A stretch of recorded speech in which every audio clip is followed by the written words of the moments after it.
julgamento de Bolsonaro no STF tem início com acusações firmes da PGR. Câmara pressiona por anistia durante julgamento de Bolsonaro. E a economia do Brasil cresce 0,4% no segundo trimestre, diz IBGE. Estas, outras notícias e os meus comentários você acompanha agora no Fato Brasil.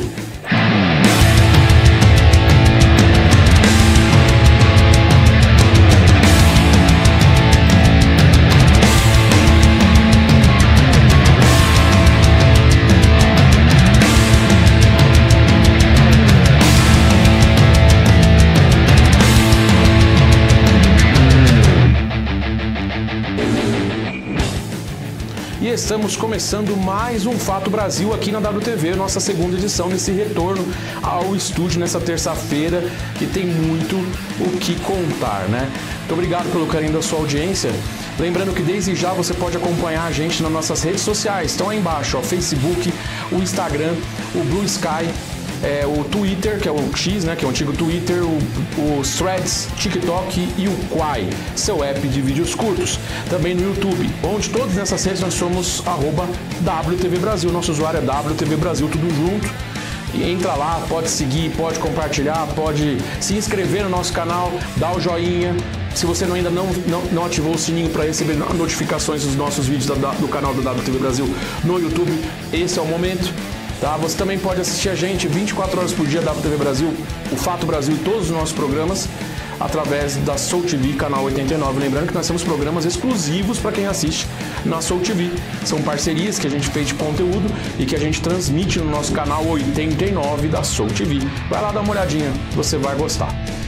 Eu vou parar o BG agora porque eu gostaria de falar com você que tá aí, porque esse é um programa muito especial pra gente, porque afinal chegamos na nossa edição número 400.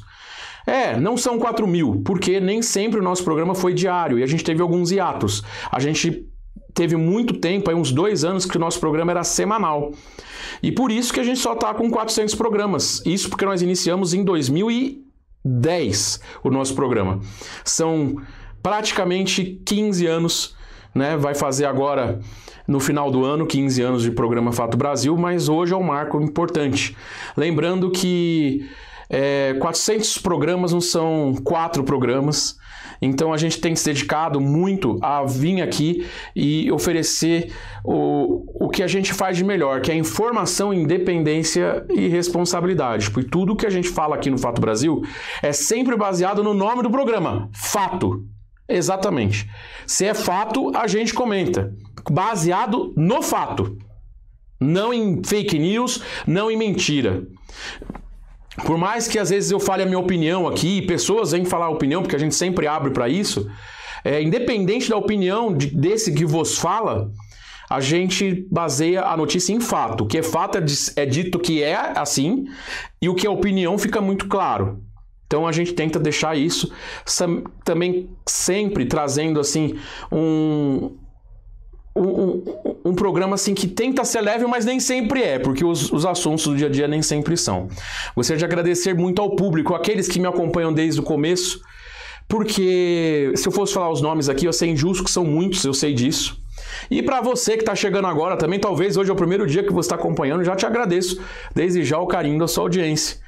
Lembre que nossa missão é fazer um jornalismo de verdade, independente, explicar como as notícias afetam a vida real das pessoas, como você, como eu. E eu gostaria muito de dizer que nós estamos juntos, seguimos juntos em busca sempre de trazer o fato e trazer uma análise diferente do que você vê aí nos outros programas na grande mídia. Não é? Agora eu vou aqui para minha câmera, lembrando que se você tem alguma sugestão, alguma reclamação, você pode... Opa, peraí. Ah, sim, eu me enrolei aqui. Tem 2 mouses aqui, eu me enrolo, faz parte. Né? Mas entra aí em contato com a gente aí através das nossas redes sociais, manda um recado aí pra gente. Lá no YouTube, deixa o seu comentário, mas não no chat. Se você tá assistindo na hora que o programa tá indo ao ar, tem um chat. Não escreve lá. Pode até escrever lá, sim, porque a gente tá de olho, mas escreve nos comentários, porque depois que o programa acaba e fica salvo, o chat apaga as mensagens, eu não consigo ver. Então escreve nos comentários do YouTube aí a sua mensagem, vai ser um carinho. Leia e responder e algumas eu vou trazer aqui no ar. Beleza, gente? Mas vamos lá ao nosso primeiro e principal assunto de hoje. Pois é, o julgamento de Bolsonaro do STF tem início com acusações firmes da Procuradoria-Geral da República. É o primeiro dia hoje e a gente trouxe aqui um resuminho de tudo que rolou nesse julgamento que está permeando o noticiário político nacional e internacional. Bom, o primeiro dia de julgamento de Jair Bolsonaro e outros 7 réus na tentativa de golpe começaram hoje no STF com declarações fortes e numerosos elementos concretos apresentados pela Procuradoria-Geral da República, a PGR, né? O relator Alexandre de Moraes abriu a sessão enfatizando o que o Supremo, abre aspas, não cederá a pressões externas ou internas, fecha aspas, mantendo-se imparcial e fiel à Constituição. Bom, a gente tem alguns trechinhos que a gente pegou do site Agradecer a Mídia Ninja, a gente pegou uns trechinhos aí da fala de Alexandre de Moraes que a gente gostaria de passar aqui para você. Roda aí. Esse é o papel do Supremo Tribunal Federal, julgar com imparcialidade e aplicar a justiça a cada um dos casos concretos, independentemente de ameaças ou coações, ignorando pressões internas ou externas. Lamentavelmente, no curso dessa ação penal, se constatou a existência de condutas dolosas e conscientes de uma verdadeira organização criminosa que, de forma jamais vista anteriormente em nosso país, passou a agir de maneira covarde e traiçoeira com a finalidade de tentar coagir o Poder Judiciário, em especial esse Supremo Tribunal Federal, e submeter o funcionamento da Corte ao crivo de outro Estado estrangeiro. Essa coação, essa tentativa de obstrução, elas não afetarão a imparcialidade e a independência dos juízes desse Supremo Tribunal Federal, que darão, como estamos dando hoje, presidente, a normal sequência no devido processo legal, que é acompanhado por toda a sociedade e toda a imprensa brasileiras. Lembrando que esse vídeo a gente tirou esses cortes do Instagram da Mídia Ninja. Obrigado, pessoal da Mídia Ninja, que também é uma mídia independente, assim como nós. Né? Um pouco mais focada, um pouco maior que a gente, mas também faz um jornalismo independente de primeira. Já o Procurador-Geral Paulo Gonet apresentou documentos, testemunhos e gravações que, segundo ele, provam a condenação de uma trama golpista, coordenação de uma trama golpista articulada por Bolsonaro, incluindo planos como, abre aspas, Operação Punhal Verde e Amarelo, fecha aspas, e até uma minuta de decreto para intervir nas instituições democráticas. Ele deixou claro, abre aspas, não punir essa tentativa reforça ímpetos autoritários e atenta contra a civilidade, fecha aspas. E destacou que o golpe não precisa de assinatura oficial, reuniões articuladas e ações estruturadas já são suficientes para configurar o crime. A gente tem mais um corte agora com a fala do Procurador-Geral da República, Paulo Gonet, e roda aí. Não é preciso esforço intelectual extraordinário para reconhecer que quando o presidente da República e depois o ministro da Defesa convocam a cúpula militar para apresentar documento de formalização de golpe de Estado, o processo criminoso já está em curso. Não se está, nesse caso, num ambiente relativamente inofensivo de conversas entre quem não dispõe de meios para operar um putsch. Quando o presidente da República e o ministro da Defesa se reúnem com os comandantes militares sob a sua direção política e hierárquica para concitá-los a executar fases finais do golpe, o golpe ele mesmo já está em curso de realização. Além disso, durante essa primeira sessão, vale destacar o momento emblemático de firmeza institucional. A ministra Carmen Lúcia, que também preside o TSE, o Tribunal Superior Eleitoral, interrompeu o advogado de Ramagem para lembrar que voto auditável e voto impresso não são sinônimos. E ressaltou que o sistema eletrônico brasileiro é auditável desde 1996.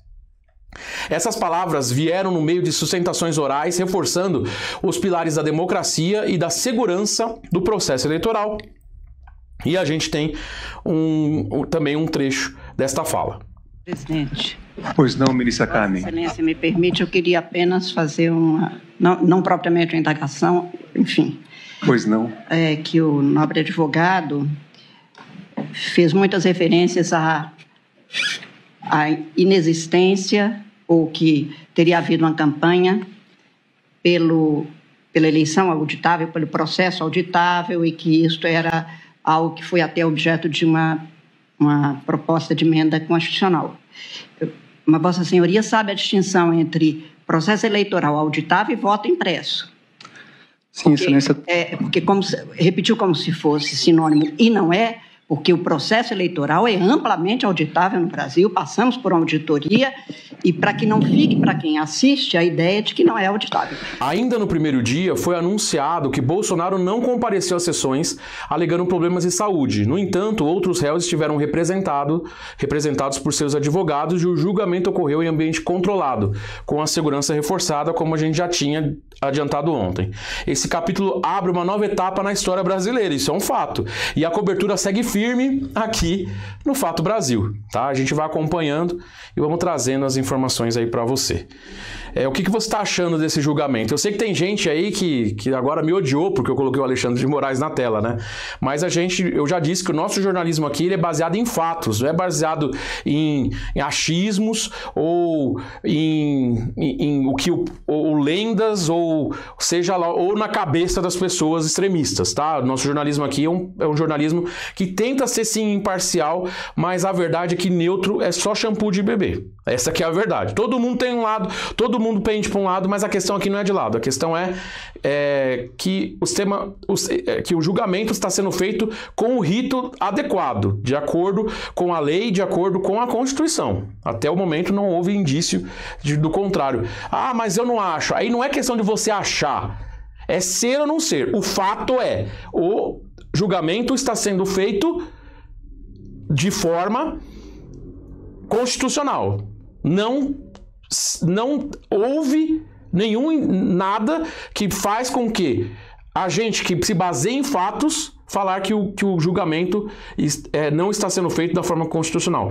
Porque todos os acusados, todos os suspeitos acusados, estão tendo amplo direito à defesa, né? E a presunção de inocência, claro. Vamos continuar aqui então, vamos para a próxima notícia, que hoje o programa tá que tá. Bom, já que eu falei do pessoal do lado aí, a Câmara pressiona por anistia durante o julgamento do Bolsonaro. Eu acho engraçado que estão pressionando por essa anistia, mas ninguém foi condenado para pedir anistia ainda. Eles querem anistiar antes mesmo do processo acontecer. Né? Faço as palavras do nosso presidente certa vez, e eu mostrei aqui no Fato Brasil, quem não fez nada de errado não precisa ficar pedindo anistia. Você só pede anistia quando você já está se considerando culpado. Quando você já foi condenado culpado, aí você pode pedir uma anistia, tá bom? Mas é muito estranho isso. Mas ainda assim, a oposição da Câmara dos Deputados se articulou nessa terça-feira exatamente no momento em que o Superior Tribunal Federal iniciava o julgamento de Jair Bolsonaro, né, e os outros 7 réus. Parlamentares da base bolsonarista participaram de uma reunião para intensificar a pressão sobre o Congresso em favor dos projetos de anistia envolvidos nos atos antidemocráticos de 8 de janeiro. A gente tem uma foto aí, não tem? Tem a fotinha aí, não tem? Põe a foto, vamos pôr a foto aí. Essa é a foto do momento que eles estavam reunidos, né? Eles se reuniram aí para fazer essa pressão aí, né? É uma foto da Agência Brasil, tá, gente? Né? A gente toma muito cuidado com essa questão de direitos autorais, a gente pode usar a foto para dar os créditos do Bruno Espada, da Agência Brasil, tá? Agência pública ao qual nós podemos usar o conteúdo só para deixar claro. A movimentação é vista como uma tentativa de reagir... Opa, a câmera errada. Desculpa, gente, eu tô me readequando ao estúdio. A movimentação é vista como uma tentativa de reagir à ofensiva jurídica que se desenha no Supremo. O projeto de anistia está atualmente travado na Comissão de Constituição e Justiça, né, como você viu na foto, presidida por Rui Falcão, do Partido dos Trabalhadores, o PT, que já declarou ser contra a proposta. A oposição, no entanto, pretende acelerar a tramitação da proposta e tenta tenta convencer o presidente da Câmara, Arthur Lira, a pautar a matéria diretamente no plenário. Segundo os deputados envolvidos, há urgência em aprovar a anistia antes que novas condenações avancem, o que incluirá até mesmo parlamentares bolsonaristas. E é por isso que eles estão fazendo essa pressão, né? Para não serem presos, né? Ou condenados, no caso, que ser preso é bem diferente de ser condenado nesse país, infelizmente. A articulação política, nesse momento, é estratégica. O julgamento do ex-presidente Bolsonaro pode abrir caminho para novas investigações e responsabilidades de aliados, que aumenta a tensão entre os poderes. Esse é o fato. No comentário. Mas que tem gente aí que não entra nada, nenhuma agulha, isso tem. Porque quem deve teme. Essa é a verdade. Sei lá, posso estar errado, mas creio que não estou, não. Vamos para outra notícia, então. A CPMI do INSS aprova a prisão de 21 investigados por fraude em benefícios. Exatamente o que você ouviu. A Comissão Parlamentar Mista de Inquérito, que investiga fraudes no INSS, aprovou nesta terça-feira o pedido de prisão preventiva de 21 investigados por envolvimento em um esquema milionário de concessão irregular de benefícios. Tem gente aí falando que foi... tá vendo? Ó, descobriram o caso aí, mas vamos continuar lendo aqui que a gente tem que se ater aos fatos. Os investigados são suspeitos de integrar uma organização criminosa que fraudava aposentadorias, auxílio-doença e pensões. Entre os alvos estão ex-servidores públicos, advogados e até intermediadores que atuavam em conluio com médicos peritos. É uma verdadeira corrupção, uma verdadeira bagunça no INSS. Essa que é a verdade, né? A gente percebe no atendimento, né? O relatório aprovado aponta que a quadrilha atuava em diversos estados brasileiros, causando um rombo de mais de 200 bilhões nos cofres públicos. Dinheiro que poderia estar indo na aposentadoria de pessoas aí, né? Que precisariam, né? A decisão agora será encaminhada ao Ministério Público Federal, que avaliará se acata o pedido de prisão, né? E a expectativa é que o caso tenha desdobramentos nos próximos dias com novas operações e até denúncias formais. Vale lembrar, e não é defendendo o governo atual, mas tem gente falando, tá vendo? Ó, descobriram aí no governo Lula que tá tendo essa corrupção. Mas a verdade é que todas as ferramentas foram que poderiam...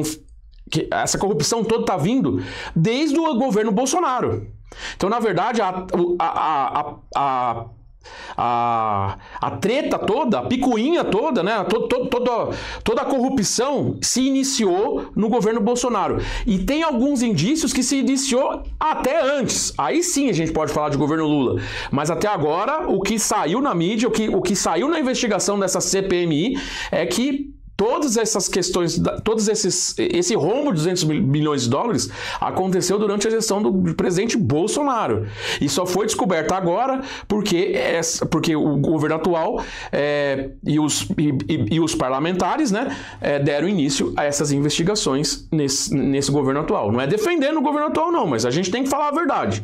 A gente tem que se basear no nosso comentário na verdade, no que há fato, no que há prova. Ainda não há provas de que isso foi antes.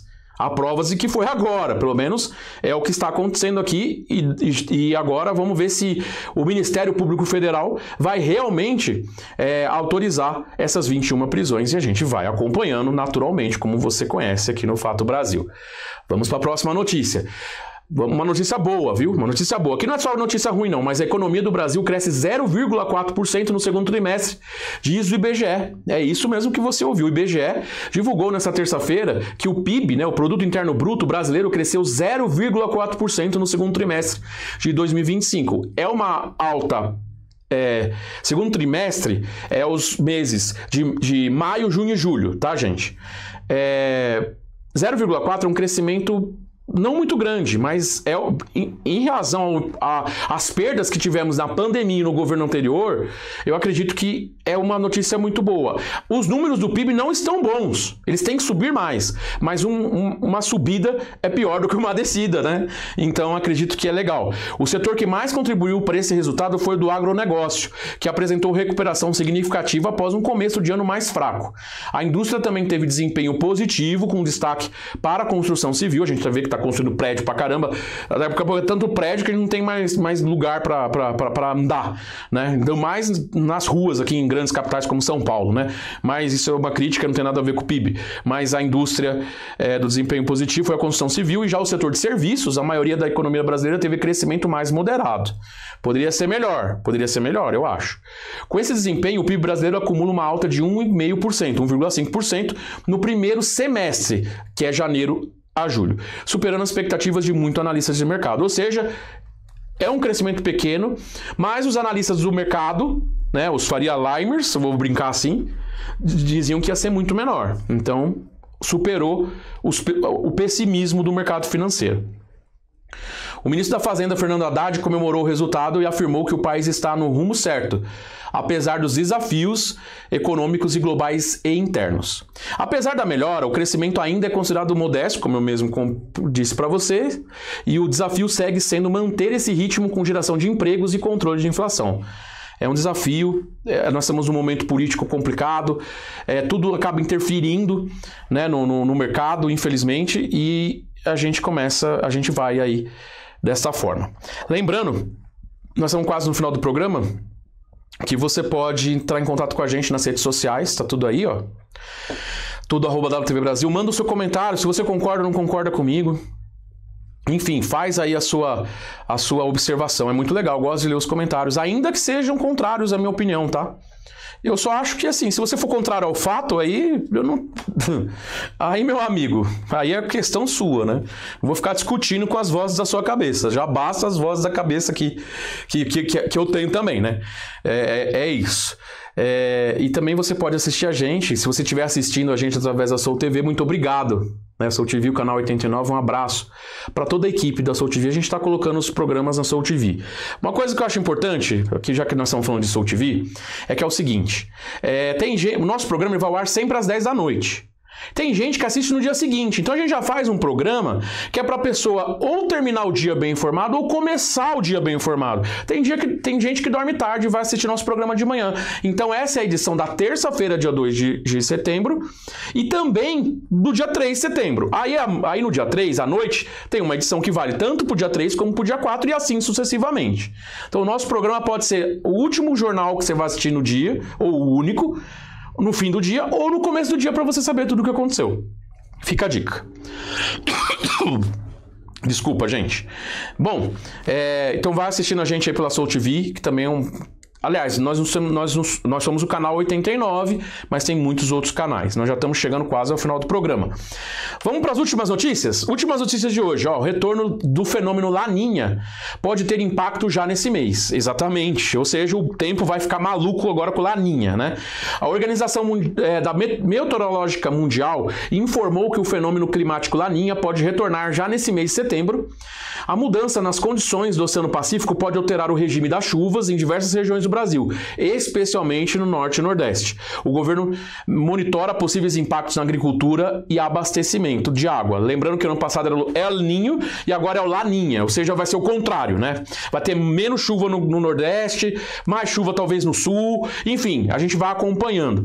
Então fique esperto que isso pode gerar, se realmente se confirmar e o Laninha entrar em ação, vai ter mudanças, pode ter seca, enfim, a gente vai acompanhando isso aí que impacta diretamente na nossa vida, no preço dos alimentos, e também nas questões das fatalidades meteorológicas, infelizmente, já que os nossos governantes estão um pouco se ferrando em proteger a população nesse sentido. São todos? Não são todos, mas vamos falar bem a verdade. Faz um tempo aí que a gente vê que entra enchente, sai enchente e nada de fato é feito. Só promessa. Isso quando é enchente. E seca então, né? Tô vendo o caminho que vai dar a seca aqui. A Sabesp já mandando, já cortando pressão, aquela coisa toda. A gente vai acompanhando. Eu tô de olho nisso daí, viu, gente? Tô de olho. E... uma última notícia, né? Mudanças nas regras do Vale Refeição e Alimentação proposta por Lula. Exatamente, o presidente Lula está estudando uma proposta para ampliar os locais onde os trabalhadores podem usar o Vale Refeição e o Vale Alimentação. A medida permitiria compras em feiras livres, o que seria muito bom, e pequenos comércios, o que pode fortalecer a economia local e aumentar o poder de compra da população. Isso melhorando taxas também para os comerciantes, que hoje pagam uma taxa, vamos supor, de 0,5%, aliás, 0,5% não, 5%, pagariam 2,5%, 3,5%, sabe? Taxas menores.